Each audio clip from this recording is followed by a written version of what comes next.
जब इरादे नेक हो और दिल में सच्ची श्रद्धा हो तो पत्थर में भी फूल खिल जाते हैं। आज की कहानी एक ऐसे किसान की है जिसने दौलत को ठुकरा कर सुकून को चुना।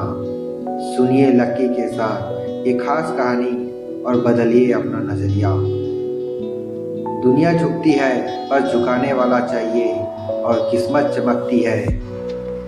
जैसे आग के पास बैठो तो गर्मी और समंदर के पास जाओ तो लहरें खुद ब खुद मिल जाती है। ठीक वैसे ही अपने परमात्मा के करीब जाकर तो देखो, बिना मांगे वो सब मिल जाएगा जिसके। नमस्ते, मैं हूँ लक्की और आज आपकी किस्मत के बंद दरवाजों पर दस्तक देने आया हूँ, एक छोटी सी मगर दिल छू लेने वाली कहानी के साथ।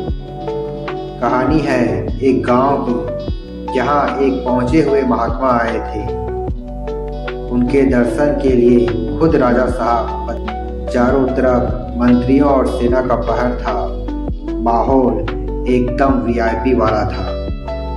उसी गांव में रहता था एक सीधा साधा किसान। बेचारा गरीबी से जूझ रहा था, खेती भी साथ नहीं दे। उसकी झोपड़ी के सामने एक सूखा तालाब था, लेकिन कहते हैं ना कि किस्मत कब करवट ले ले कोई नहीं जानता। उस सूखे तालाब के कीचड़ में बेमौसम एक कमल का फूल खिला था। किसान ने सोचा, आज गांव में रईस लोग अगर ये फूल बेच दिया तो आज की रात भूखा नहीं सोना पड़ेगा। उसने फूल तोड़ा और बाजार की तरफ भागा। एक बड़े सेठ ने उसे रोका और बोला, ये दुर्लभ फूल मुझे दे दो, मैं महात्मा जी को चढ़ाऊंगा। उसने 2 चांदी के सिक्के ऑफर किए। तभी दूसरा बड़ा रईस आया और बोला, मैं 10 चांदी के सिक्के दे दूंगा। किसान अभी सौदा तय हो ही नहीं रहा था कि राजा का मंत्री आ गया और बोला, 1000 चांदी के सिक्के ले लो और ये फूल मुझे दे दो। शोर सुनकर खुद राजा वहां पहुंचे और बोले, मैं तुम्हें 1000 चांदी के सिक्के दूंगा, ये फूल मुझे दे दो। अब यहाँ किसान का दिमाग घुमा। उसने सोचा, जिस फूल के लिए राजा 1000 सिक्के लुटाने को तैयार है, उस फूल को चढ़ाने वाले पर महात्मा जी कितना कृपा करेंगे।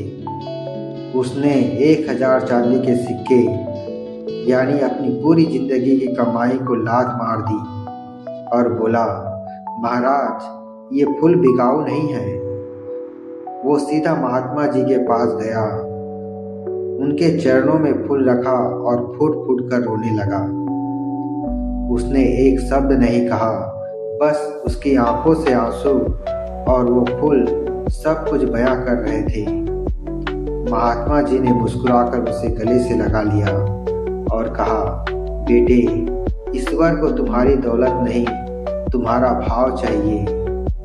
दोस्तों, याद रखना, बड़ी बड़ी चीजें चढ़ाने से भगवान नहीं मिलते। साफ नियत से एक आंसू भी बहा दो, बढ़ाओ, सुख सुविधाएं अपने आप पीछे चली जाएगी। अपनी श्रद्धा बढ़ाओ, सुख सुविधाएं अपने आप पीछे आएगी। चलते चलते बस इतना ही कहूँगा, वक्त सबका आता है, बस मेहनत और सब्र का। मैं हूँ लक्की, मिलूंगा आपसे अगली कहानी में। धन्यवाद।